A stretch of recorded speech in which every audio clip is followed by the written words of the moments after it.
De su conocimiento que tenemos una orden de aprehensión en su contra, le voy a hacer entrega de su copia. Ajá. Y ahorita nos va a tener que acompañar. Pero porque una orden de aprehensión si nunca me han citado a declarar como Pues, presunta. mire, nosotros nada más cumplimos con el mandamiento judicial que nos manda. Ajá. Mire, le hago entrega de su documento. Ok. Aquí viene su nombre. Sí. Entonces nos va a acompañar. Sí. Aquí la compañera le va a colocar los... Ay, no me va a esposar, ¿verdad? No estoy armada, ¿me va a esposar? Es por seguridad, señora. Yo nunca creí que Francisco Javier García Cabeza de Vaca me iba a detener. Yo creí que me iba a matar.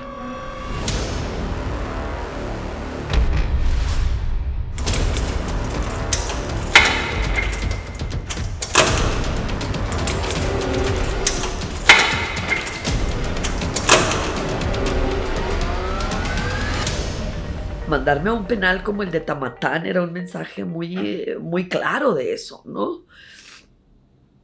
Como si fuera una presa de alta peligrosidad, moverme de ciudad.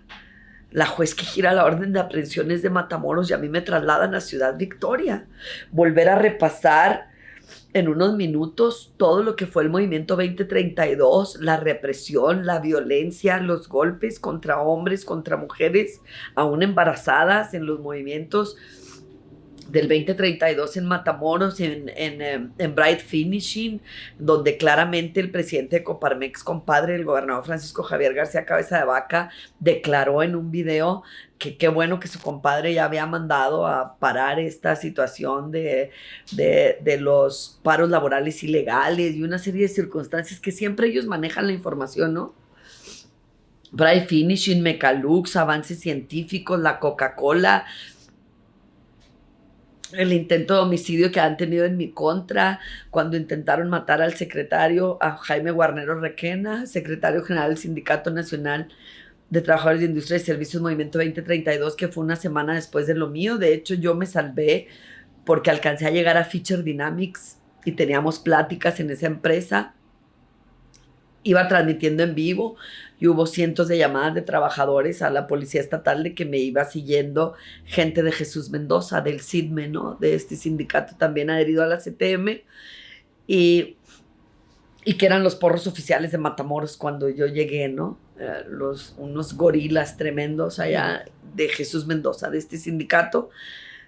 Un hombre con una habilidad al volante impresionante, dos coches quedamos en dos camionetas, en dos llantas, porque no podíamos evadirnos de él, pero finalmente llegamos a Feature y por ahí llegó una unidad de la policía estatal y no les hizo nada más, pese a que nosotros pusimos la denuncia y que había una flagrancia de un delito, de un probable intento de homicidio, los esculcaron y dijeron que no traían ni armas ni drogas y los dejaron ir.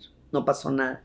Una semana después no estaba yo en Matamoros, estaban saliendo de la empresa Rosa Max los compañeros del sindicato, entre ellos Jaime Guarnero Requena, y la misma persona que me siguió a mí, Ramón, los siguió a ellos, pero a ellos sí los alcanzó, les atravesó la camioneta, los agarraron a batazos y trataron de matar a Jaime, le hicieron pedazos su mano, porque pues luchó por agarrar el bat, ¿no? Los batazos iban directo a su cabeza, según algunos testigos, y afortunadamente él iba con otros tres compañeros del sindicato y con la señora y con una de las trabajadoras de Rosa Max y los tres trabajadores, pues parece que hubo una riña, pero en defensa propia, ¿no? Ahí, para poder salvar a Jaime, y no llegó a mayores, pero la persecución, la represión, los golpes, el trato, indicaba que a mí me iban a matar tarde que temprano.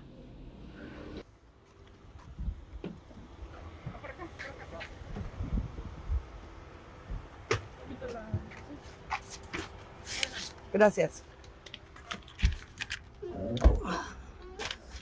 Llegué a la fiscalía en Matamoros, de ahí me trasladan a la comisaría de Ciudad Victoria, Luego de ahí llega por usted la policía procesal, lo mete a las celdas de la policía procesal y una vez que la jueza declaró que me vinculaba a proceso por delitos no graves y ordenó mi privación de libertad, ordenó mandarme a Tamatán.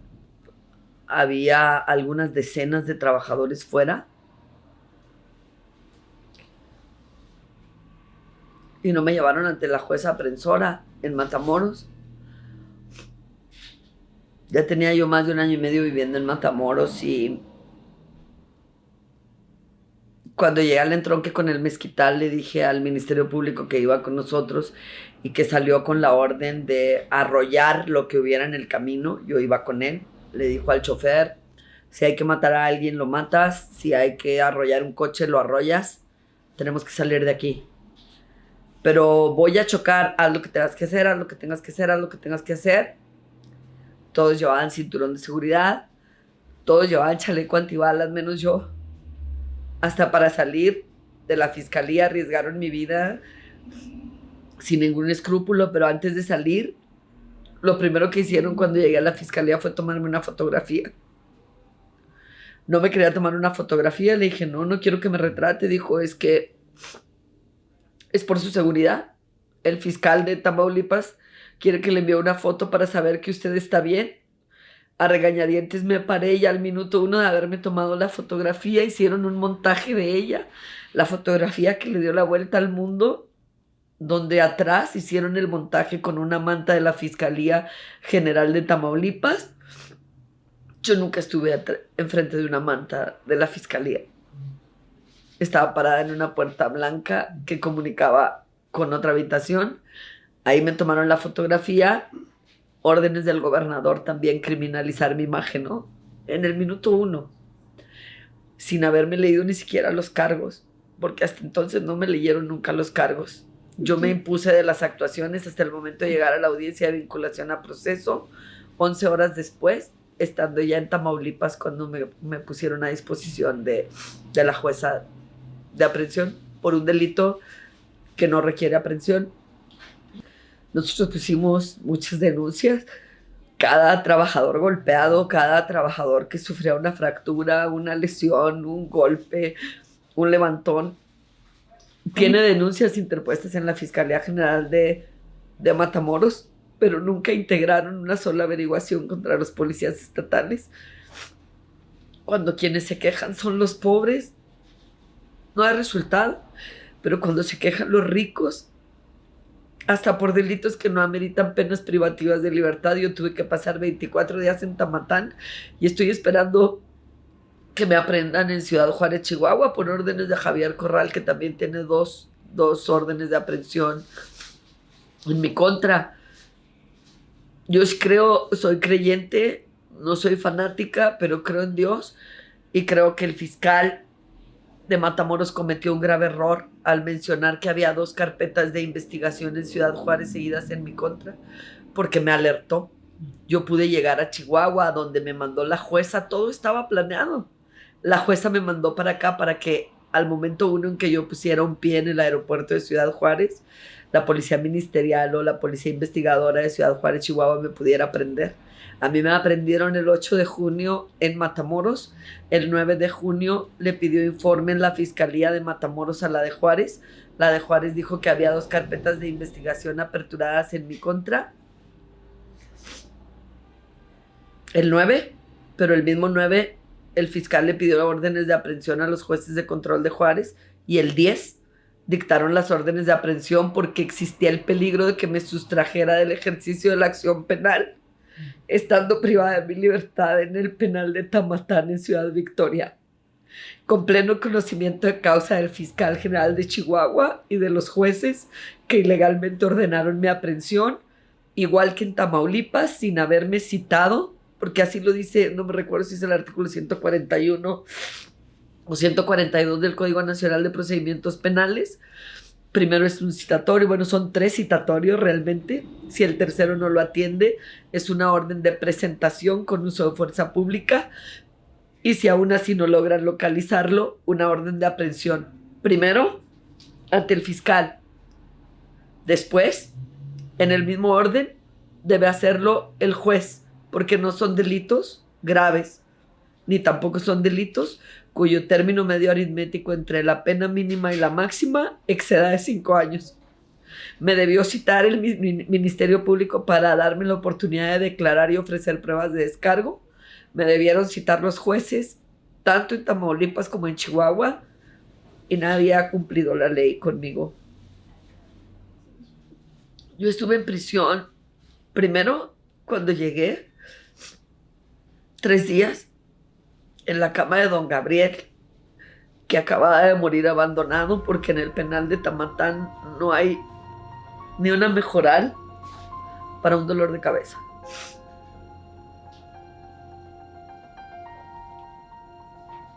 Todavía las expulsiones que daba su cerebro con cáncer estaban en la pared. Ya no eran color rojo, sangre, sino café susco. Duré 3 días para preguntar qué era esa mancha en la pared.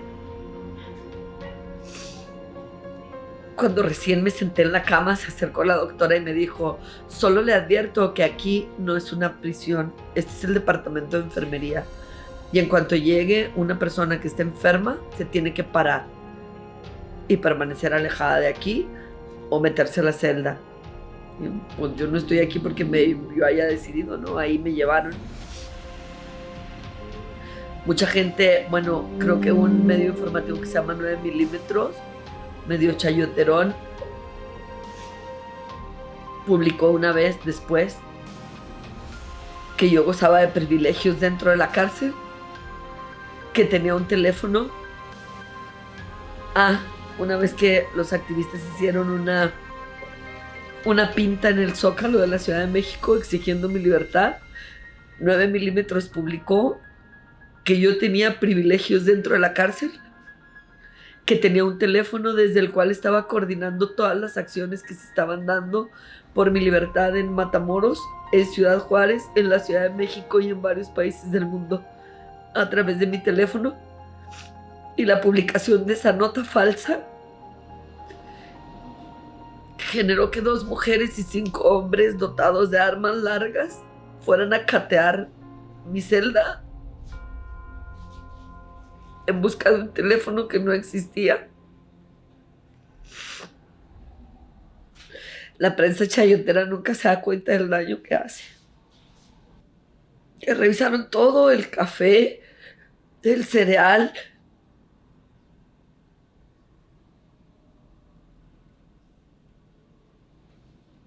Mi ropa interior, mi cuerpo. Me manosearon toda a través de una mujer en busca de un teléfono que no existía. Porque soy abogada y los pendejos son ellos. Yo sabía que dentro del penal no podía cometer el más mínimo error, porque con el más mínimo error que cometiera, el gobernador me iba a dejar ahí 5, 10, 20 años. Imagínense la gravedad de tener un teléfono ahí. Se los ofrecen. Hay quien los tiene. Yo no voy a descubrir el hilo negro. Eso es un secreto a voces, ¿no? Forma parte de las extorsiones dentro de los penales, ¿no? Acababa de darle al médico por la mañana mis pastillas de la hipertensión, porque si las hubieran encontrado ahí, yo hubiera sido un medicamento controlado para una presa dentro de un penal con el medicamento en sus celdas. No tiene usted idea de las consecuencias que eso pudo traer para mí por una nota de 9 milímetros que era falsa. Bueno, 3 días estuve en esa cama sin ropa interior. No podía salir a ningún lado porque tenía una pantalonera negra y no se le permitía a los presos moverse si no estaban vestidos de gris, de pies a cabeza. Después me explicó el director que necesitaba mi familia llevarme una pantalonera gris y una camisa gris. Y yo le pregunté que si gris rata o gris gobernador. Los PPL nos dicen persona privada de su libertad. ¿No? Los PPL no tienen derecho, yo no soy ningún PPL, güey, yo soy Susana Prieto Terrazas. Pero bueno, pues tiene uno que apechugar, ¿no? En la cama de la enfermería duré 3 días. En la cama estaba contigua, bueno, los barrotes, había una cobija. Es muy dado en los penales que haya una cobija para tapar la luz que entra por los barrotes, ¿no? Porque pues no hay ventanas. Para que así puedan dormir un poquito más, porque en los penales pues se vive de noche. Y la enfermería no es ningún lugar privilegiado, es un lugar que no lo deja dormir, tiene una luz espantosa que no se apaga las 24 horas del día, ¿no? Entonces no es ningún privilegio estar ahí. Pero además es un espacio donde una cámara puede estar vigilándome las 24 horas del día, que es una cámara que no tienen el resto de los presos en el interior del penal, ¿no? A mí me dijeron que yo llegué mochada, que es mochada, no se puede mover para ningún lado sin que el gobernador se entere. Esa cámara la tiene un organismo que está enseguida en la oficina del gobernador. No hay un paso que ustedes sin que se enteren. Es aterrorizante. Ahí el director sí nos consiguió que otro que estaba más mochado que yo, que ocupó el lugar del gobernador Eugenio, porque lo tenían en el segundo piso. Yo no conozco esa área, por supuesto, pero dicen que usted está mochada y el de arriba, mochao, mochao. Bueno, pues la terminología de la cárcel, ¿no? Él sí tenía 5 cámaras, las 24 horas del día directo a su cuerpo, según contaba la gente, ¿no? Y no podía hacer ni siquiera, había una tina, porque no hay baño, es una parte, contaban los presos, los otros presos, que es un lugar donde eran los locutorios, donde los abogados podían ver a sus defendidos, y que posteriormente, cuando fue creciendo el penal, lo adaptaron para los mochados, ¿no? Y que arriba pues nomás cabía uno, porque todo lo demás se había hecho oficinas administrativas, y ahí estaba el más mochado de los mochados, ¿no? Entonces, y luego ya seguía yo medio mochada, quiero yo suponer, y luego otras 2 compañeras que estaban del otro lado en una celda que también estaba aislada, mujeres ellas también, y el compañero, 3 compañeros que estaban en la celda que cubría 2 acusados de violación y uno acusado de un escándalo que ha habido en Tamaulipas, que es de las facturaciones falsas, ¿no? Trabajador de una notaría pública ya, a la que se inculpó, ¿no? De haber facturado falsamente, ¿no? Y 2 violadores. 3 días después envían al compañero que trabajaba en la notaría y a uno de los compañeros a los que se acusa presuntivamente del delito de violación, los mandan al interior del penal, y a mí me meten con el que queda acusado de violación, que es un compañero Lupillo, que no es imputable, ¿no? O sea, que presentaba un cierto grado de locura, según se determinó en su juicio, para que no hubiera pena privativa de libertad en la dimensión que existe para los violadores, ¿no? O sea, que yo no podía saber, con este grado de locura que presentaba el compañero, si él podía enloquecer en cualquier momento, podía golpearme, podía violarme o podía matarme, porque ahí otro preso político del gobernador, que se llamaba Luis Biasi, había estado, creo que por 1 año, 1 año y medio en esa celdita, y a él se le había permitido comprar unas gemelas, porque en la celda de enfermería no hay cama. Las camas están en enfermería, y lo atiende la doctora, y una vez que le da el medicamento lo mete ahí al vil piso. Entonces, como no había, anteriormente cuentan que en esa propia celda había hasta 15 personas, ¿no? Cuando había sobrepoblación en el penal. Entonces yo estaba en una celda, Por supuesto que no gozaba de ningún privilegio y estaba con un compañero acusado de violación a un menor, que además en su expediente decía que tenía un grado de locura. Desconozco los detalles, lo supe por algunos médicos del penal, por el propio abogado defensor y porque en la cárcel hay que sobrevivir. Y como Lupillo no tenía mamá, pues decidí darme a la tarea de convertirme en su mamá. Y empecé a poner reglas y empezamos a limpiar 5 veces al día. Después se me permitió limpiar todo el pasillo de las oficinas administrativas, lavar los baños de atrás, enfrente. Me estaba volviendo loca. ¿Por qué lo hacía? Porque no sabía qué hacer, no dormía en las noches del miedo a que me fueran a matar. Un picayelazo bien dado. Digo, yo vengo de una colonia de malandros en Juárez. Yo litigué derecho penal 5 años. Por supuesto que ellos estudiaron todo lo que me hicieron. Yo no era un reo común que iba a lo desconocido. Fue una tortura psicológica y emocional terrible. Fui víctima de extorsión en el penal. Un día, cuando me enteré que desnudaron a mi hija para que me llevara un plato de comida, por la pandemia estaban prohibidas las visitas, todo lo planearon. Giraron una orden de aprehensión cuando el Supremo Tribunal de Justicia de Tamaulipas y Chihuahua estaban en semáforo rojo. Todo estaba planeado. Mi familia no podía verme. La regla era que tenías que llevar algo de comida para poder entrar. Entonces acumulaba comida en mi celda porque todo el que quería verme llevaba un plato de comida o lo repartía entre el resto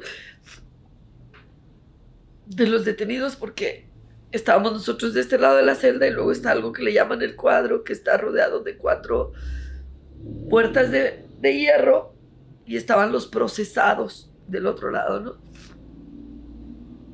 Ahí sí, puros hombres, pero nos dividía ese cuadro. Yo no sé quién es Lupillo antes del día en que a mí me ordenaron ser su compañera de celda. Yo preferí pensar que él nacía ese día.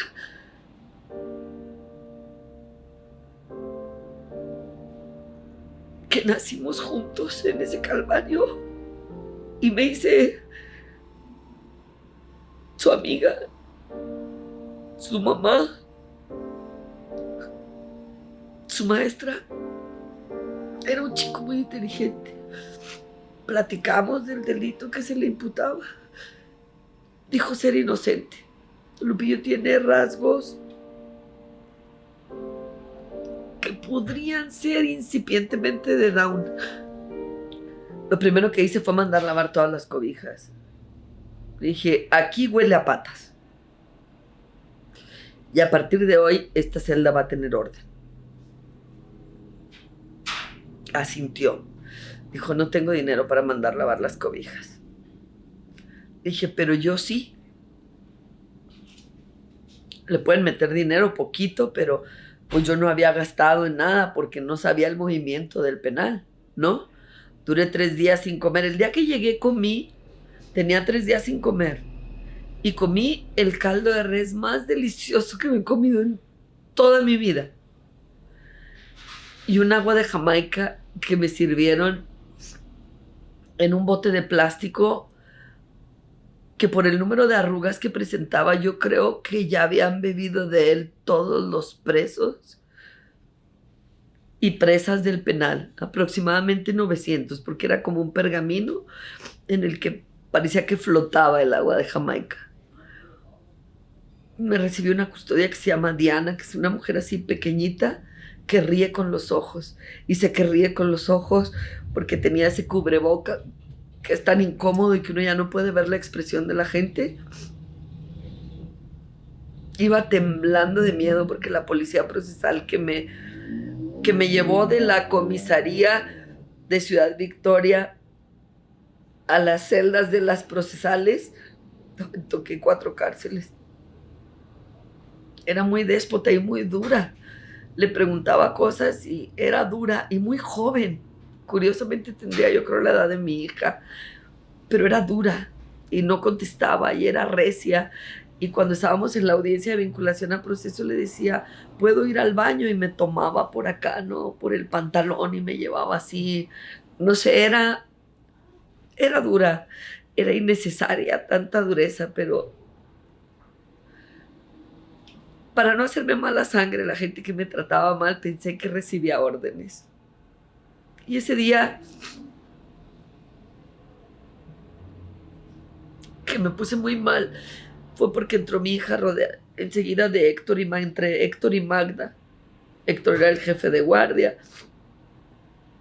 y Magda, una chica de cara y expresión muy dura, pero de forma de ser no tanto, ¿no? Entonces entró mi hija después de que supe que la desnudaron para llevarme un tamal de acelgas o no sé qué cosa compró allá afuera.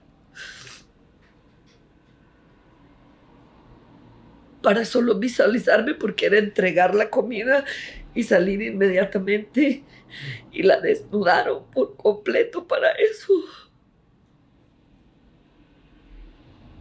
Cuando estaba custodiada, entonces cuando mi hija salió, porque se la llevaron en cuanto me dio la bolsa y me dijo te amo, entré en una crisis terrible.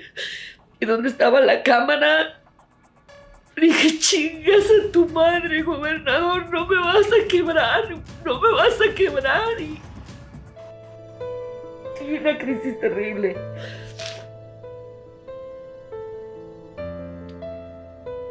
Llegó el médico de fin de semana, las enfermeras, los custodios. Me metieron a la celda. Y allá sintió por primera vez el médico del penal que yo podía estar loca. Por eso cuando empecé a tratar a Lupillo y me dijeron que tenían cierto grado de locura, dije, bueno, aquí todos estamos locos. Cuando hice eso en la cámara y le menté la madre al gobernador en la desesperación de ver lo que le habían hecho a mi hija,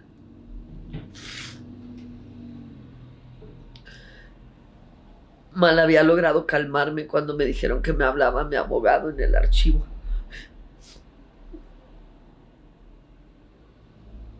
Quería ver a alguien conocido, estaba muy desesperada y llegué al archivo y no era mi abogado.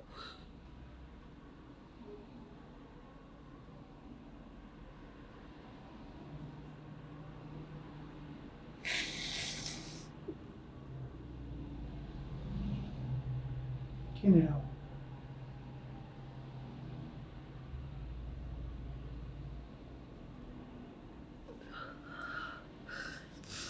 Era el dueño del penal y sus guarros.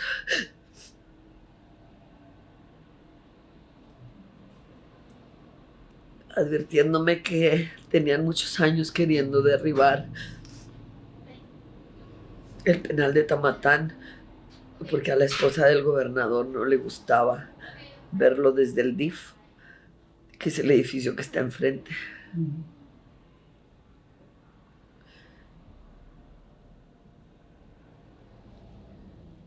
Que guardar el orden dentro de un penal no era lo que yo veía en las películas,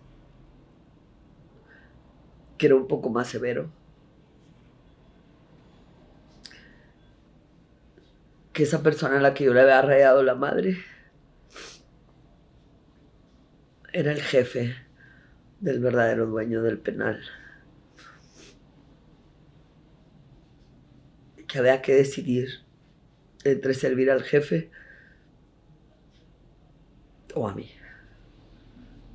Así que me recomendaban portarme bien, porque en ese penal no se admitían escándalos como la locura que había hecho yo.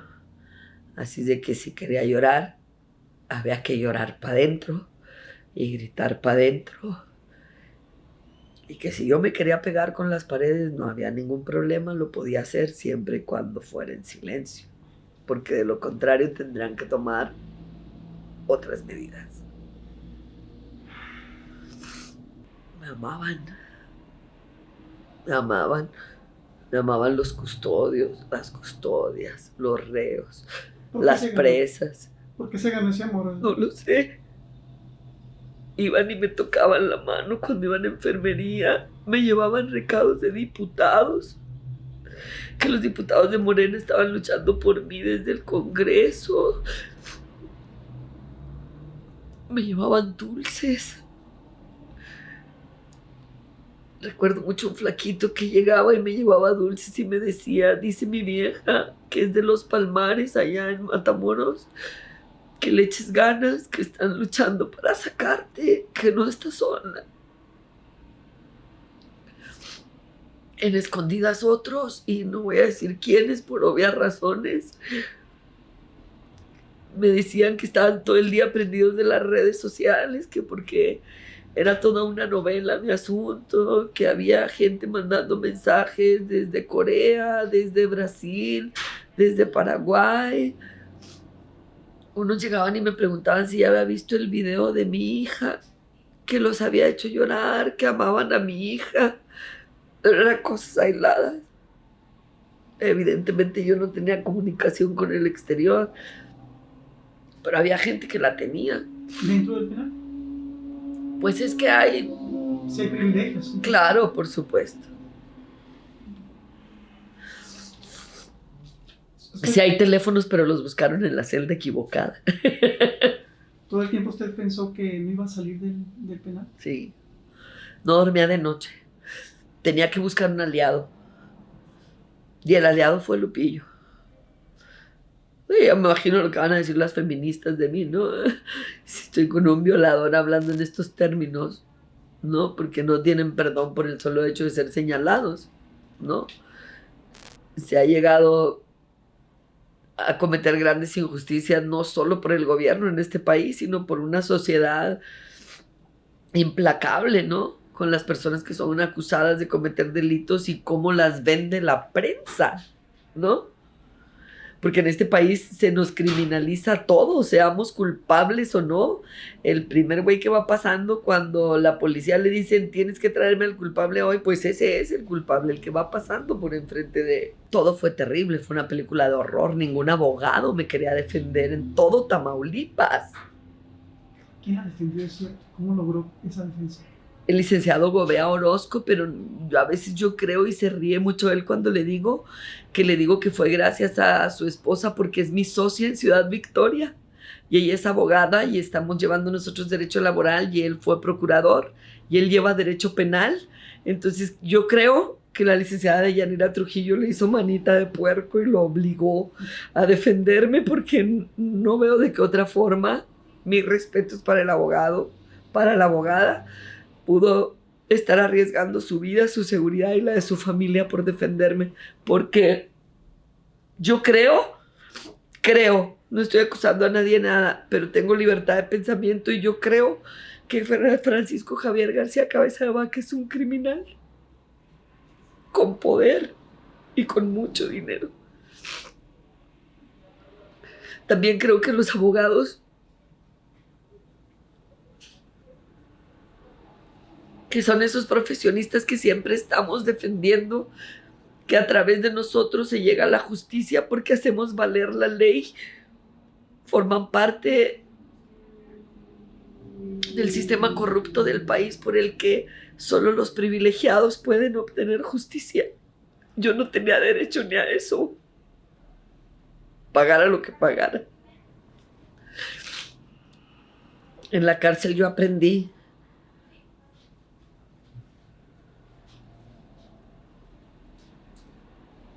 que si los amigos se cuentan con los dedos de una mano, te sobran 4. En la cárcel yo aprendí que los únicos seres humanos que te quieren incondicionalmente son tu familia. En la cárcel yo aprendí que no puedo sola luchar contra un sistema neoliberal, represor, esclavizador e inhumano. Porque contrario a lo que todos piensan, incluida mi familia, en cuanto a que me abandonaron los obreros, nunca lo voy a admitir. A toda acción corresponde una reacción, y yo lo dije en muchos mítines. Ellos van contra mí, porque doblando o tronando a la cabeza de la víbora, el cuerpo cae solo. Los trabajadores tienen miedo, por lo menos en Matamoros. Pero en la cárcel yo aprendí que la clase obrera de Juárez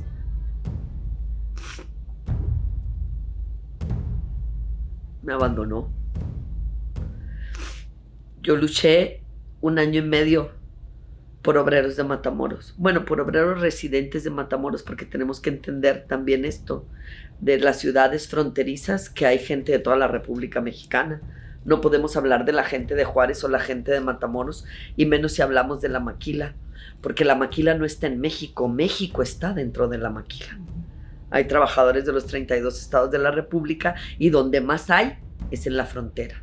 Y de esa frontera, la que yo he trabajado es Ciudad Juárez, Chihuahua, ¿no? Y escasamente Saltillo y Monclova, ¿no? Que no están precisamente en la franja fronteriza. De la frontera podemos hablar de Matamoros y de Ciudad Juárez, Chihuahua.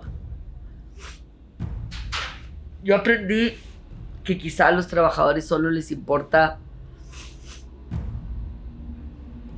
que yo obtenga un resultado favorable con sus juicios. Hubo una persona que dijo algo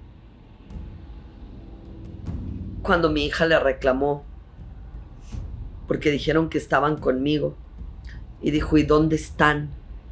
Si yo estuve en Ciudad Victoria y en Matamoros, y mi hermano estuvo en Ciudad Juárez, y en el monumento donde iban miles con lo de retén ciudadano a pagar la tenencia barata, donde fueron miles a firmar amparos gratis que mi mamá hizo contra el gasolinazo, donde fueron miles a que les descontara el agua o les anulara los cargos en todos estos años que ella tiene de lucha. Y en Ciudad Juárez, donde mi mamá no trabajó 1 año y medio, como Matamoros, donde mi mamá ha trabajado por 30 años, ¿dónde estaban los abogados? ¿Dónde estaban las feministas? ¿Dónde estaban los hombres y mujeres de lucha? Las abogadas. ¿Dónde estaba la gente de la universidad? La gente de su gremio. ¿Dónde estaban los amigos? ¿Dónde estaban los que le deben? ¿No? Porque el gran ausente en todo mi calvario fue Juárez. Mi tierra querida, amada, llena de activistas, hombres y mujeres envidiosos, inhumanos, egoístas, incongruentes. Porque una amiga me enseñó, ¿no? Me dije: oye, pues no dijiste, tú prometiste hace 4 años, güey, hablando de la que queda en el dedo, ¿no? Prometiste hace 4 años que te retirabas del activismo. Y ahora que andas ahí en la calle, ya te vi dirigiendo los 10 obreros que me ayudan en Juárez. Y me dice, le dije yo, te van a dar la espalda tus amigos, otros activistas. Y me dijo: el que no está contigo es un incongruente, porque la canallada que han hecho contigo no se trata de que caigas bien o caigas mal. Cualquier persona que se jacte de tener un gramo de decencia y sea congruente con ella misma debería de estar en las calles alzando la voz para defenderte.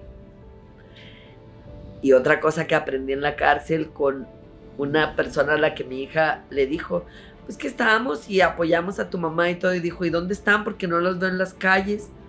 Pues es que a tu mamá no le debemos nada. Ella defendió a mi mamá, pero mi mamá le pagó sus honorarios. Y tendrá razón.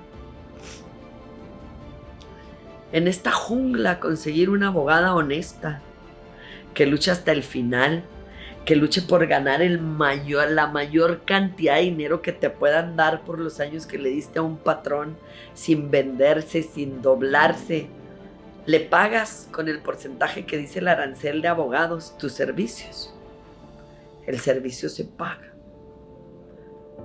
La honradez, la dedicación, el ponderarte a ti por encima de la familia y de otros valores, eso no se paga con nada.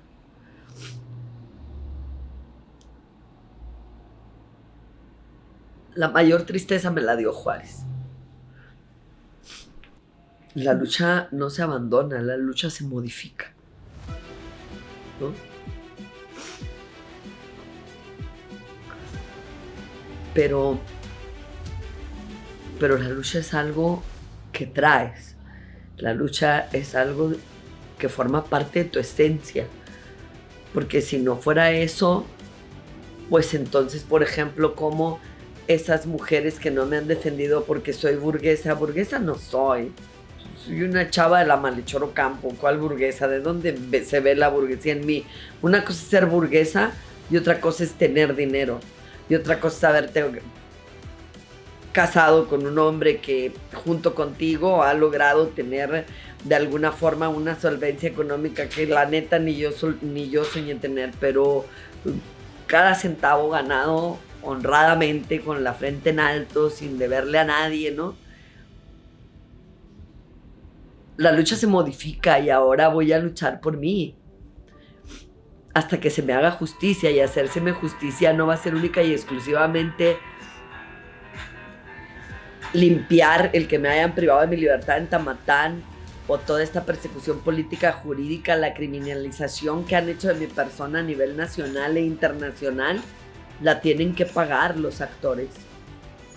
No solo tiene que haber una compensación que tiene que ser económica, y sí, económica, porque yo no me voy a portar como se han portado los compañeros a los que se les ha muerto su padre o su madre obrera de COVID porque se ha violado el decreto de emergencia sanitaria, y voy a decir, no, tengo miedo que no me den trabajo. No, yo pienso que aquí debe de haber una lección muy importante para la sociedad, para el gobierno de Chihuahua, para el gobierno federal, para el gobierno de Tamaulipas, para cada hombre y mujer que intervino falseando declaraciones para que se cometiera esta infamia en mi perjuicio.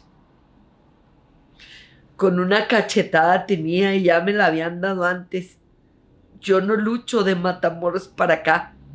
Yo tengo 30 años en estos que veres.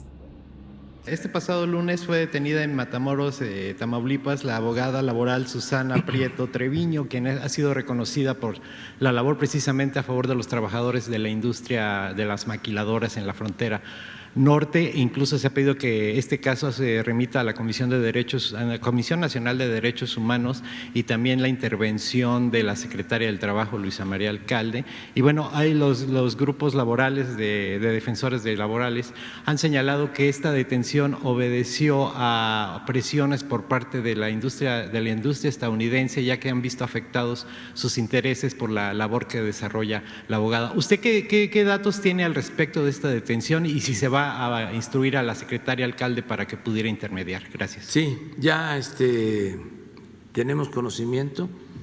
Desde el primer día di instrucciones de que se revisara el caso. Tiene que ver con el gobierno del estado de Tamaulipas. No es un asunto federal. O sea, para aclarar. Y en efecto esta abogada, esta señora, encabezaba movimientos en las maquiladoras, pero no se puede inventar, no se pueden fabricar delitos a nadie.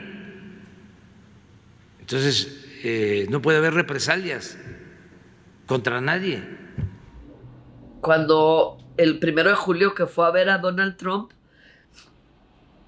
Jesús Chuy García, un congresista norteamericano, le dio una carta que habían firmado 60 congresistas.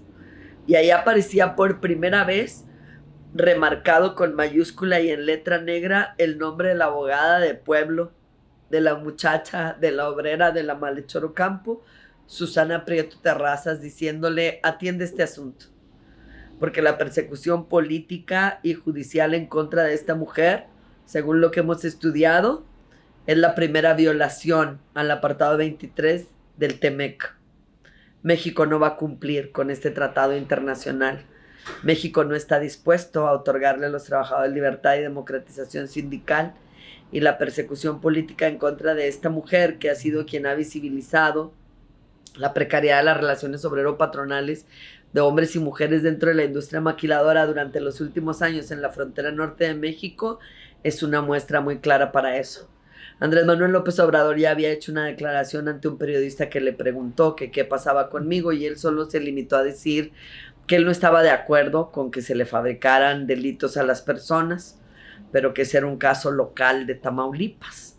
Entonces, creo que esta carta de los 60 congresistas fue una llamada de atención al presidente para decirle: oye, el TEMEC se va a aplicar en 32 estados.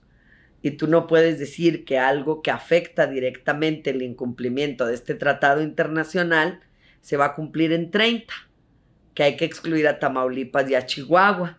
Este es un asunto de la Federación. Me sugirieron que le enviara una carta al presidente de la República, y se la envié solicitándole que me diera audiencia para hablar de esto y de muchas cosas más, ¿no? Porque a mí se me persigue por las 50 demandas de titularidad de contratos colectivos de trabajo en contra de la CTM, porque yo creo que ni una película nos bastaría para narrar todo esto, ¿no? Habría que tener una capacidad de síntesis increíble que personalmente no tengo. Y a las 24 horas me recibió. La persona que le hizo llegar la carta dijo que porque él era muy influyente, pero yo creo, ¿verdad?, que le cayó como anillo al dedo que le entregaran esa carta, porque desde el 1 de julio le habían expuesto mi caso, y era un asunto que estaba tratándose ya a nivel internacional y por congresistas sobre todo estadounidenses, que les duele, ¿verdad? Digo, siempre hemos sido el traspatio. Me recibió, él decidió, ni siquiera sabía yo de qué se iba a tratar, que estuviera presente la secretaria de Gobernación. Por supuesto que saben todo lo que pasa conmigo. Estaba ahí la exministra Sánchez Cordero, estaba la secretaria del Trabajo, que nunca me quiso recibir, nunca. Y yo escuché al presidente de la República decirle a la señora Sánchez Cordero que el botón de pánico que se había determinado por parte de la Secretaría de Gobernación a mi favor no iba a servir de nada, que de manera inmediata se activaran todos los mecanismos de protección para periodistas y activistas sociales en el país. Ello incluye que yo debo tener un guardia armado y preparado para cuidarme personalmente las 24 horas del día. Hasta el día de hoy no lo tengo. Esa orden se dio el 27 de julio del 2020. La señora Sánchez Cordero también recibió la orden de hablarle de su parte a los gobernadores de Tamaulipas y de Chihuahua. Les dijo: háblenles de mi parte y díganles, por favor, que cesen esa persecución política y jurídica en contra de la abogada. Usted sabe cómo hacer esto y va a ser de mi parte. Yo casi me sentía soñada. Dije: no, pues ya para mañana no hay cargos, se van a desistir de la acción penal los fiscales y todo lo demás. Que chingados, y quedé en medio de dos fuegos, ¿no? Están exactamente Javier Corral y Francisco Javier García Cabeza de Vaca. Yo no diría que todos los gobernadores del PAN, diría que ellos dos en una confrontación real y manifiesta con todo lo que pueden en contra del presidente de la República, y en medio hay una monita, y soy yo. ¿Esto va para largo? ¿Esta persecución va para largo? Por lo menos va para el próximo año y medio que les quede en el poder a Francisco Javier García Cabeza de Vaca y a Javier Corral. Lo que a mí me parece inaceptable va a ser que después de que los gobernadores dictadores dejen de ser gobernadores, los jueces y fiscales que se han prestado para todo esto sigan siendo parte del engranaje de la corrupción tan grande que hay en este país. Susana. Yo jamás he cometido ningún delito. He sido una mujer que me he dedicado a luchar porque las leyes se cumplan. Soy incapaz de violarlas. Yo pienso que este caso no se ha dado a conocer lo suficiente. Por ejemplo, en Juárez hay mucha gente que ni sabe. Hay gente que yo me he topado en la calle y me dice, ya volvió y reabrió su despacho. Nunca lo he cerrado. Siempre he estado en Juárez y voy a Juárez y voy a Matamoros y regreso. Y ahora no voy a poder ir a Juárez por un buen tiempo. Por ejemplo, pues el magistrado, fíjese, la apelación se interpuso desde por allá de los 1 de julio. Ni siquiera se ha radicado por el magistrado de la sala, que también depende, está manipulado, ¿no? El Poder Judicial por los gobernadores. Y esto es verdaderamente fatal, ¿no? Las quejas en contra de los jueces, que si no las atiende la Suprema Corte de Justicia de la Nación, pues si vamos a tener que ir a cortes internacionales, pues tenemos que ir. El derecho debemos modificarlo, pero las cosas que están sucediendo en el país son monstruosas. Yo lo único que le puedo decir que otra cosa muy contundente que aprendí en la cárcel es que no soy la única inocente dentro de los penales mexicanos. Supongo que no será tampoco en los americanos ni a nivel internacional. Pero me atrevería a decir que más del 50% de los presos y mujeres presas también son inocentes. El nuevo sistema penal acusatorio en México se ha convertido en un arma de extorsión terrible para los inocentes. Casos, tampoco me alcanzará el libro, ¿no? Para decir una mujer que recuerdo que me marcó mucho porque me dijo que a ella la detuvieron en Pachuca, que son huérfanos su hermano y ella, y fue a pedir la mano de la futura esposa del hermano a Pachuca, y estaba esperando ahí en una esquina y de pronto vio mucho movimiento de patrulla y se paró y llegaron y la detuvieron. Y la culparon de haber matado a una fiscal de Pachuca, Hidalgo. Dijo, y yo soy de Ciudad Victoria, Tamaulipas. Y luego, pues es que si no me declaro culpable, me hubieran dado 125 años y me declaré culpable para que nomás me den 25. Ese es el nuevo sistema penal acusatorio que tenemos en México, ¿no? Ese que no entendemos, ese que lleva a Emilio Lozoya a una suite de lujo al Hospital Ángeles en la Ciudad de México y a mí al penal de Tamatán.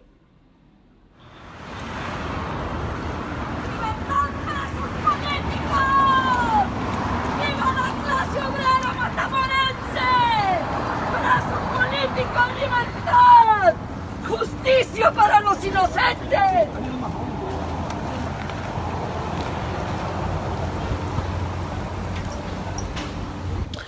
Yo quiero enviar un mensaje muy especial a todos los presos y presas, a los custodios y las custodias del penal de Tamatán.